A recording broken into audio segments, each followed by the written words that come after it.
Okay, you are now listening to another INTJf trait type me interview. I am your host TJ, and today I'll be interviewing Bisc. Bisc, you want Hi to say guys. hi? Oh, okay. All right, we can just jump right in. All right, very similar format. So going into MBTI, do you remember kind of your first time experience being typed, and what were you typed as? hmm Well, my first time, I was first introduced to MBTI. It was during my university years. So I think it was around 2011, early 2011. And I think if I recall correctly, I was first introduced to MBTI through, it was Kershey. Please understand me too. And the Kirschian temperaments, the four temperaments that break down basically into the 16 types that we're all familiar with at this point in time, the 16 MBTI types. So it really started with that. Um, I remember I think I borrowed that book from a career center at the university, and I had to buy it. I bought the thing, and I read it through and through, and it really got me interested into personality theory and personality psychology. So that's where I really started to read into it further, and I think the next step is I took some online tests. I'm trying to think which one exactly. It could have been the one on Similar Minds or the Human Metrics. I think that one's pretty common. And I was tested as I think it was INTP at the very first time. I also tested as the other four IN types. So INTJ, INFP, INFJ. But it seemed to be a little bit more consistent with the INTP-ish um, results in the beginning, at least. And then afterwards, it kind of flip-flopped around a bit until I finally settled on INTJ for some reason. Don't ask me why. But that's that's what happened. That's what eventually introduced me to the web form, the INTJF. And I registered as an INTJ. And at first, I was pretty much convinced I was an INTJ, like many others. And it's only later on that I realized how non-INTJ I was, just by reading through the form, comparing, seeing the modes of thinking and thoughts and reasoning. I mean, there's similarities, of course, but there is something uncannily different in our way of thinking and processing or coming to a conclusion. Um, and I noticed more similarities with other types like the INTPs. So then it forced me to retest and just read anything I could get my hands on in terms of the theory, you know, whatnot. I just kept, going into it, reading it further. And then afterwards, finally, I settled on INTP. And I was on INTP for quite some time until I started to re-question my type. And I'm sure many of you remember, the whole period of, I think it lasted months, where I was just re-questioning my type and asking, people, oh, what do you think I am? Am I an INFP, an INFJ? I think I'm an INFJ maybe, or I'm certainly not an INTJ. Am I an INTP? And some even proposed I was maybe an extrovert. Maybe I was an ENTP. And I said, no, I can't be an extrovert. I mean, I don't have that kind of sustained, energy and that kind of, object focus that an extrovert has. I mean, I'm very, very high on the introversion ladder, but it just sometimes the way I express myself or whatnot may, give a hint that I might be more extroverted than I am. But that's usually only in, in on one-on-one conversations or in short bursts. And afterwards, I just retreat basically from the world for like a few days. Leave me alone. I don't want to be bothered or anything. So, I mean, that's a very clear symptom of introversion for you. So, if you Mhm. want me to stop there, just let me know because Okay. I'll go on for probably a few days. All right. Well, it seems like you feel pretty convinced in terms of being an I, especially when you need to become a hermit and Yes. recharge for a couple of days. So that Oh, is absolutely. some pretty introverted. But then as for the N, you mentioned with the IN, it's pretty solid for you. What makes you feel or think Yes. that N is also spoken for? Well, N is basically, I mean, I probably would say besides the I, it's the most noticeable component in in my personality, and I think that's the aspect too um, that makes, and this is probably common amongst most intuitives, it makes us stick out the most compared to most people, which, the majority have a tendency of being sensors or being, higher on that side of the scale. Intuitive, personality types tend to stick out more in their way of a bit more esoteric in their interests, more abstract, much more abstract, much less sometimes practical. Um, oh, sorry. What was that? I heard some distortion there, but Yeah, it was a okay, bit. that's nothing. Just another ghost running in the back. Yeah, And but yeah, I mean, it's basically the intuitive. It comes with it really in my case the way it presents itself. It's just the attraction to the esoteric. It's abstract thinking, imagination. That's also very well developed, well honed, and very abstract. Laden in symbolisms and symbols. Um, tend to be more a bit more spacey. I guess we tend to be. I tend to be more in my head type of individual. Tend to create my own worlds basically, and I could spend a lot of time in my own head, in my own worlds that I create and that I explore and that I tweak at my leisure. That's something I would say that's quite a high, indicator of an IN, especially because the introversion focusing inwards and then the intuitive, that abstract mindedness combined with that. So gotcha. that's what I would say. Then in terms of the between T and F, what is kind of the traits or things that you find yourself tripping over on that makes you skirt the fence or the edge? Between, sorry, the The last T and one, the F. the T and Hmm. the F. Okay. Um, well, I did, when I did take some tests, sometimes they would point me more towards the T, and then sometimes other tests would point me more towards the F. And I mentioned I made a lot of threads about this. I think there's a lot of stereotypes too, between how we present and how we typically imagine a thinker versus a feeler.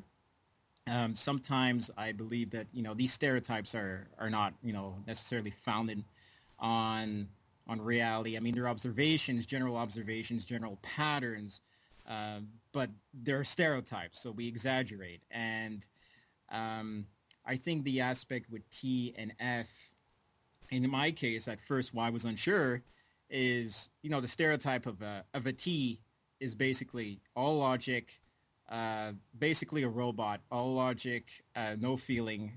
Basically, you're just you don't have emotion at all, which of course is not necessarily the healthiest thing. If that is the case, if you don't have any emotion whatsoever. Um, and of course, feelers, the stereotype is that they can't use logic, or they can't think, process things impersonally. It's just they're super emotional and they break down all the time. They're always crying. I mean, that's the stereotype of a feeler. And of course, as we know, that's not the case in reality. I mean, it's much more nuanced than that. Well, what is it for you? What is it that makes you so much right in the middle that you think that these tests are just kind of tripping over itself? Well, I mean, it's for example, the last one I took was the it's actually posted on on our forum. It's I think it's called the um, Scott Munson MBTI test, and it's supposedly a semi-official one. Again, I'm not able to speak on that or to validate that in any way. But um, the questions how they're worded are open to interpretation, and that interpretation will change from day to day. So, for example, some of the questions on this test will say, "What word in the pair appeals to you the most?" For example, compassion, or let's say logic. And that's supposed to already see if we have a preference there. But how you interpret that, you might say to yourself, are they asking about me? Am I more logical? Am I more compassionate? Or are they saying simply, if you look at the word literally, what appeals to you could be what you are attracted to or what you look for in other people. So perhaps you're more of a logical thinker, but you are drawn to people that are compassionate and that think for other people instead of just, not doing so. So if you answer in that way, you might get more of an F result. If you answer in more what pertains to you, you might get more of a, typically T result. So you're going to get two different results depending on how you interpret that question. Both answers are correct, by the way, but it's just the angle upon which you decide to, take that question and how you interpret that. That's going to give you different results. Well So then, that's okay, well then let's suppose I throw a random problem or you run into a troubleshooting problem you've never encountered before. What is your first initial reaction in terms of how to solving it? any problem? Just Anything? any random fire shooting problem, yeah, crisis just comes up. What Mm-hmm. is your first three courses of action? Okay. Well, I mean, when I'm given a problem, it could be anything, could be with the computer or anything. I mean, the first thing I want to know is, okay, what's going on? Why did that happen? What specifically, is it telling me? What is the problem telling me? If it's worded, or if it's non-worded, you know, what's going on here? And I'm going to try to dig and then find out essentially the core, the source, finding out what is going on here and what is the solution. And sometimes, the next step afterwards is if I don't have the solution on me or I need some help, then I'll start, looking into it, researching, going online, seeing if anyone else has the same problem and finding out what that solution is. If there is a solution that's out there, that's readily available. If not, I'll just keep digging at it and keep analyzing it until I find a suitable solution to the problem. Right. Well, say it's not a technical troubleshooting or crisis. Let's say it's a more personal one. Let's say it's a close friend, a confidant, and they're coming to Hmm. you because they have either a relationship or marriage issue. Okay. How would you approach that A particular relationship. scenario? Sorry, a relationship or marriage issue. Yeah. Oh, well, okay, marriage issue then. Let's make it more serious. Okay, well, I don't think I don't believe this has happened to me before, so I can't speak from experience, uh, but I can answer that based on what I would do, what I would do now. Um, I mean, generally, if somebody presents me a problem like that, first thing I do is listen. I make sure to listen, sit down. Maybe I won't say anything. I'll just hear them out, you know, to understand essentially, why they're distressed, what is the problem. Um, and, I won't impose myself initially. I won't jump right into it and try to solve the problem. First, I need to hear and understand what the problem is.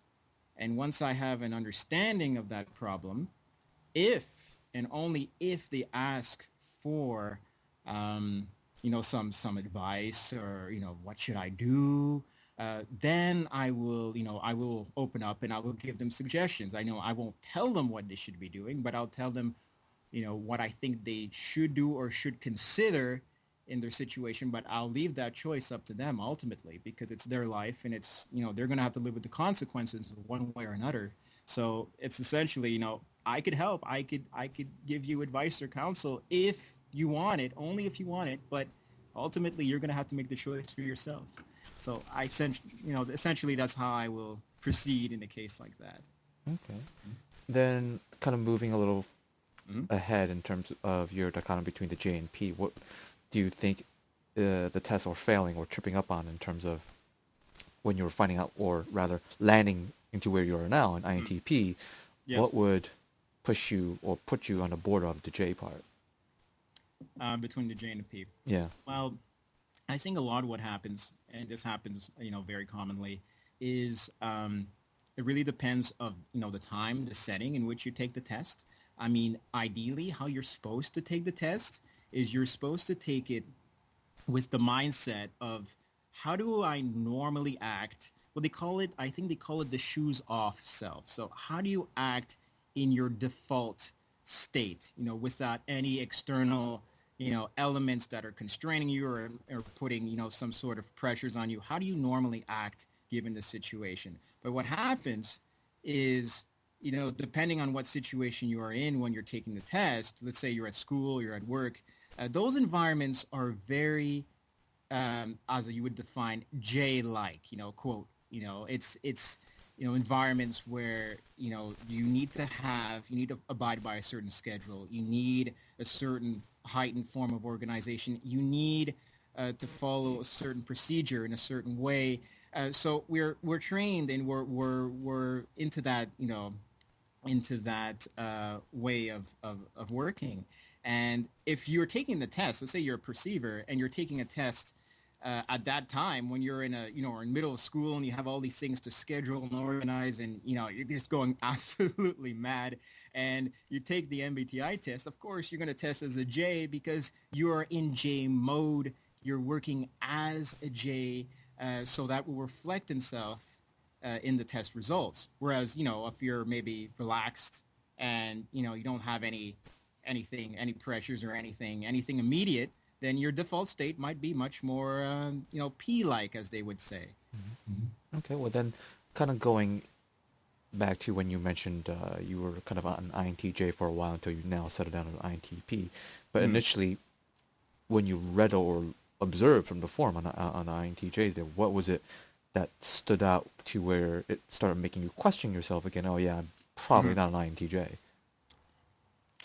Well, yeah, that's going to be a little bit more difficult to answer, but I think overall it came through more subtly through the interactions. When you start to, read through the threads, you see a pattern. There's a certain pattern in how INTJs, on average, again, there will be differences between individuals, but on average, there's a pattern in terms of thinking or reasoning, how do you arrive at conclusions, or how their intuition functions, things like that, patterns like that, and sometimes even in terms of communication or miscommunication. I found personally a little bit more difficulty communicating sometimes with maybe certain INTJs in particular. I mean, some of them I understand just perfectly, but some of them it just seemed like we were talking past each other. We were just defining things differently, or we're trying to talk about the same thing, but we're actually, we're seeing it, we're perceiving it in a completely different way. So we're actually just going right past each other. Though with INTPs, it seemed like immediately, like, aha, I see where you're coming from. I don't necessarily agree, but I absolutely understand how you arrived from A to B, and I don't have to ask myself any questions. Whereas, let's say with some other types, it's how on earth did you get there?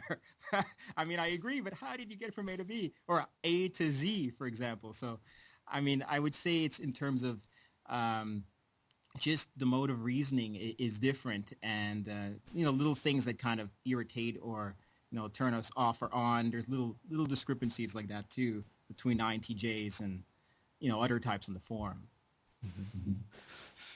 So what is it with the INTPs that you feel or think that you relate more with? Because now we kind of got a little bit of or snippet of a difference that you feel or think that you're different from an INTJ. Yes. Well, I mean, it's just basically what I said before. I mean, it just comes in terms of our thought processes, our mode of reasoning, how we, we tend to reason, essentially, how we tend to look at a problem, define, and then we proceed, from A to B and C and D and forward until we arrive at our conclusion. I mean, there's differences between the INTPs on the form, of course, just like, the INTJs. But generally, I just find it easier to follow some of their arguments in terms of, as I would write it, it's similar, how we proceed from, point A to our conclusions. But it's not necessarily the content that's the same. The content sometimes is entirely different, and we sometimes do not agree. But it's just the process of thought and reasoning that I find, there's a kinship between, INTPs in terms of that. Okay. Then kind of going a little further in terms of your relationship with INTPs and then finding out yourself being an INTP, Hmm. what is kind of the traits that you think you have that is falls very much in line as a stereotypical INTP? Uh, the traits I have. Okay. Well, I think there's different descriptors for the INTPs. I'm trying to think of the profiles, the profile names online. I know one of them on one site. They're called the thinkers. I could not agree more. I mean, basically, that's the one word that defines an INTP, a thinker. I think there was on another website. It was the architect, and I think that is another. That's another very accurate term to describe an INTP. Now, architect more in terms of building off of ideas, more than building actual concrete things. Which, of course, I'm sure INTPs do some of both. There are some INTPs that do some of both, but um, the general tendency is for us to work with ideas more abstractly than with actual tangible physical to move around in your environment. So I mean that is the stereotype, but it's also that one word encapsulates so much. And again, if you want me to elaborate, I could go on Oh and no, it's all right. Well, then we can kind of skip on to what do you think are the traits that you have that don't fit I well don't or fit. in line? Yeah. Yes. Um. Well, I mean, I think again it comes down to individual development. I mean, they're different. Like on our website, we'll find all varieties of INTJ that you can imagine. They're the most sizable population on the form. But same thing with INTPs, you'll find a variety of different INTPs. And I mean, I think that for me, anyways, the stereotype or what does not align is basically the unfeeling robot. Basically just we like to think on things, and but we're not concerned at all in terms of social relationships or people, um, or simply in terms of being impractical, just sitting in our little worlds, just with our ideas and having no interest at all in the world that we that we live in, and the future of that world. Just leave us alone, just let me be with my Descartes, uh and I don't care about people or anything. I mean, that's generally the stereotype of INTPs. And I mean, even more broadly speaking, the NTs, just being very intellectual, and very intellectually driven and intelligent, but not really concerned with people. And I mean, I'm concerned with people. I like people. It's just because of my introversion, I can only take so much at one time. So I do need to get out from time to time to interact, but I also need time, a lot of time actually, to myself in order to recharge. And as I say to, as a joke, quote unquote, keep my sanity. Mhm. Um, Then I guess in terms of changes or quote unquote improvements, would there be something that you would like to mhm. change on yourself or a trait that you would like to pick up on from others? Specifically relating to MBTI or just Yeah, more general speaking? or in general. Yeah, it doesn't have to be like, oh, I wish I could Yeah. be super E, but rather, Well, to be fair, maybe having less recharge time, like instead of 3 days, a 2 day cooldown. well, I'm sure. Yeah, I'm sure that would be a little bit practical. I mean, um, I do sometimes have these pipe dreams of just waking up with more of that. More of that. Not necessarily being trapped in a position where I'm an extrovert or have to extrovert, but just having more ability to do so more often without getting drained so quickly and having to retreat and go into my grumpy state, which happens. Sometimes joke. This I go from my friendly mode to my grumpy mode, and that happens when I'm tired. And social interaction is the thing that tires me out the most. So yeah, having more of that capacity to not get burned out so quickly socially would be great. It would be very handy, very practical, and I'm sure it'd be beneficial to the people around me because sometimes they suffer from not having me present as much as they would like, because at a certain point I just have to cut off and say, I'm sorry, it's not you. It's just I need to recharge. if I want to keep my sanity. And also in terms of, I guess I would also like to have a little bit more ability uh, to work on, structuring my environment a little bit, organization. I mean, I'm not really, um, I don't feel I would necessarily need a whole lot of that to be like a super, scheduled or neat freak or anything of that sort. But just, I do lack a little bit of discipline lately in terms of even some of my own projects I'm trying to work on and, writing a book and all that. And I'm lacking sometimes that discipline. So having a little bit of that ability to organize my resources, my time especially, and to work on that discipline, that would get me very far, I believe. Okay. Then going into you personally, like what was your major in school, and what is kind of your field and background now? Hmm. Let's see. Well, in university, I studied the arts, so I got a bachelor in it was international studies and philosophy. So it's funny because I majored in international studies, but I minored in philosophy. But I was drawn more to philosophy actually, and I excelled more in philosophy. I mean, I would probably be, that was really my domain of where I excelled the most at, and it just fell in line perfectly with my interest and my abilities. And afterwards, after I graduated from university, and I went through probably half a dozen midlife, what do you call it, quarter life crises, so to speak. In a matter of a few years. I think I had enough for several lifetimes. But I say, what am I going to do? What am I going to what do I want to study next, or what do I want to do myself?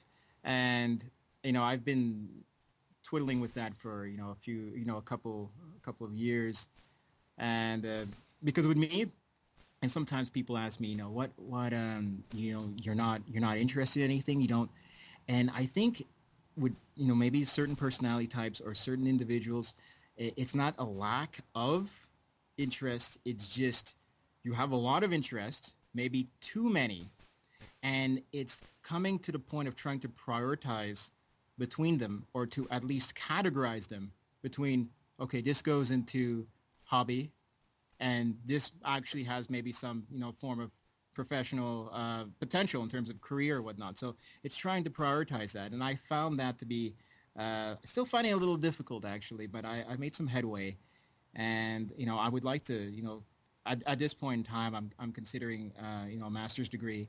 A question which follows that, of course, is in what, but specifically, I was looking at maybe philosophy, or something like bioethics or ethics, even maybe a program that bridges like the sciences and the arts, because I'm really drawn to the sciences and to technology. It's just that my educational background isn't in the what they call the STEM fields. Though my focus, my optic is in that direction. So I was trying to find a way of using what I have and using the skills I've developed and the education I have, and building off of that while pointing that or aiming that in the direction I would want to go, which is more maybe science or technology related. So I'm trying to find a solution to that, and I have a few options in mind, but I'm still examining them and getting more feedback from people and programs and the like. But it's progress, it's progress. What do you want? All right. So besides the forum and working and studying, Yes. what is your off work hobbies? Well, I'm sure there might be a few that are aware of this already, but number one would be writing. I mean, I've been writing on and off the last few years now. I think I started maybe in 2010, 2011.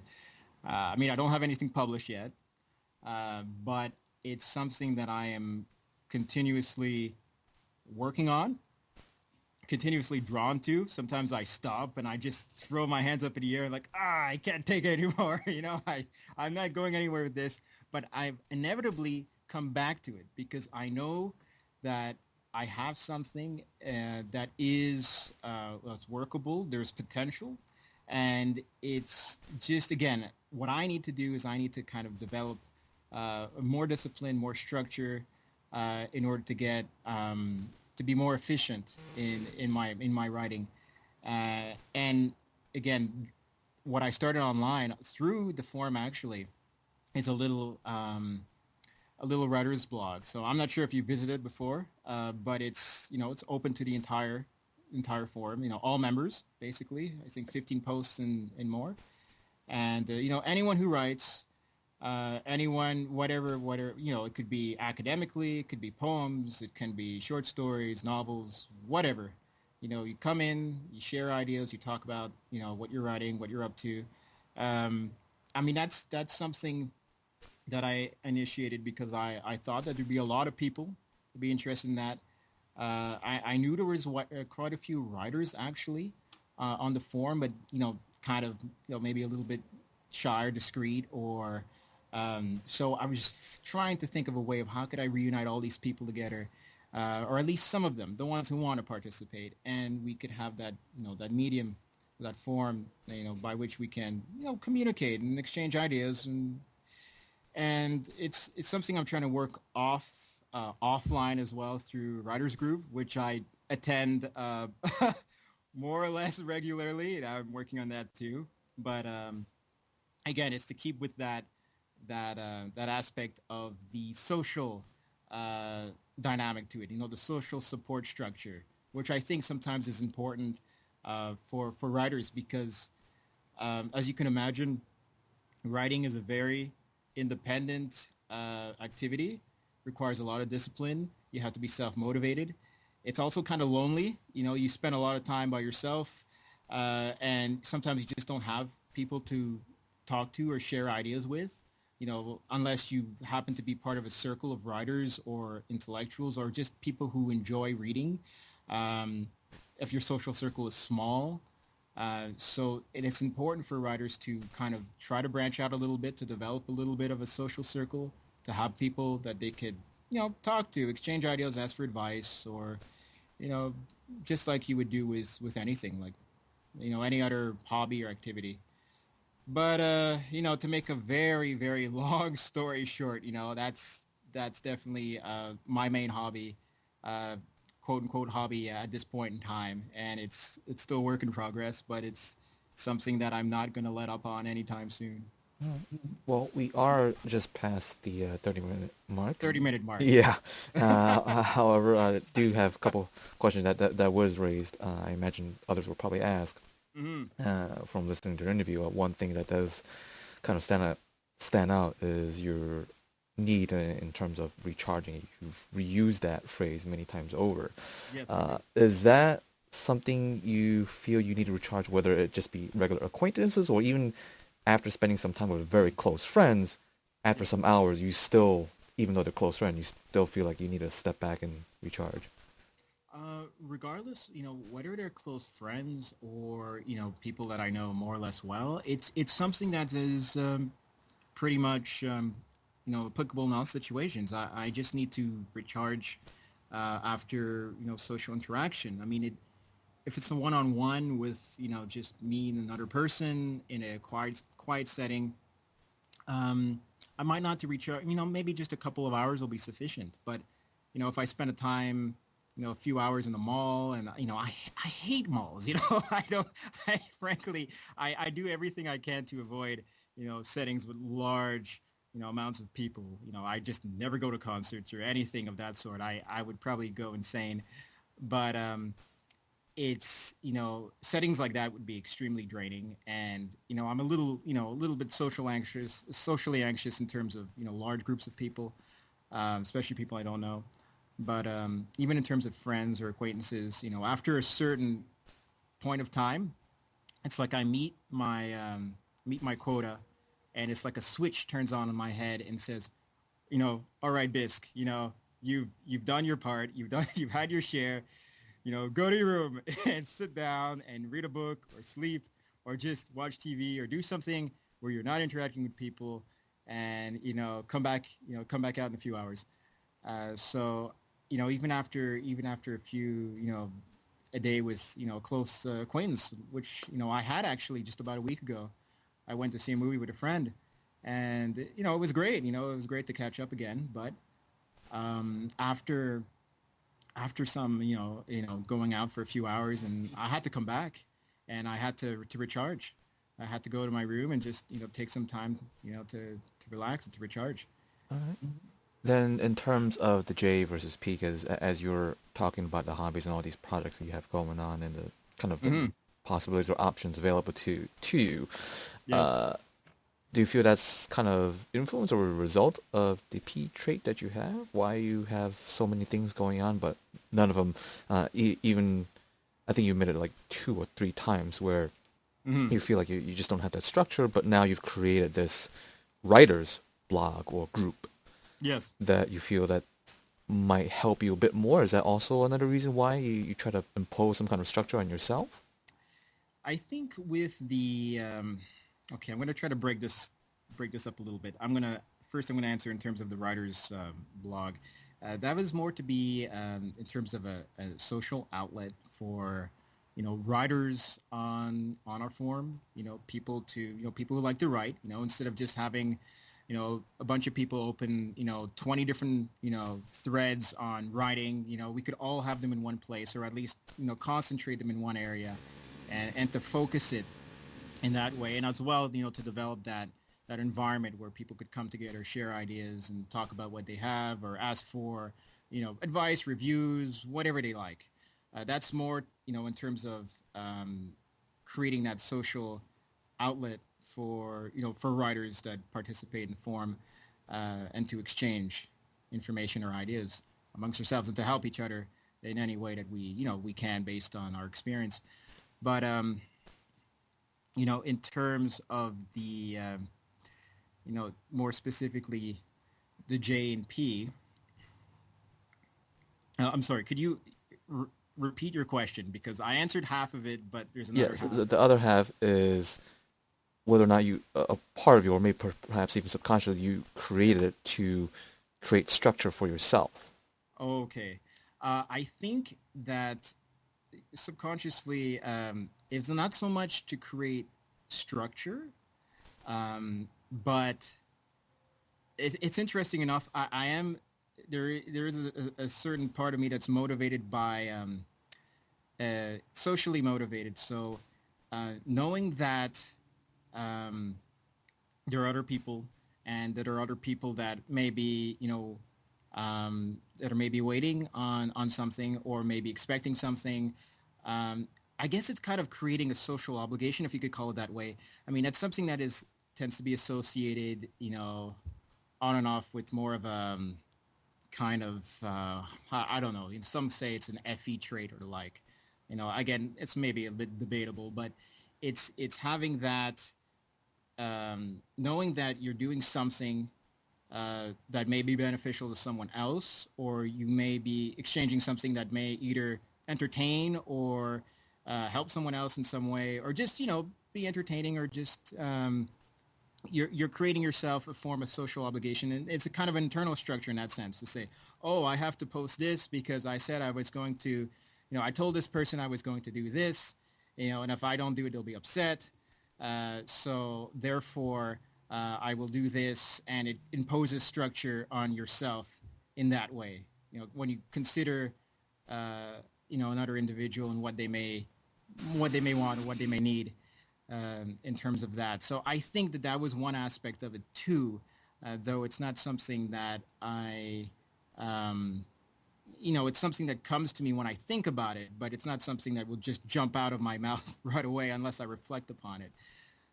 So I hope that answers your question, because Yeah, the answer could have just been yes.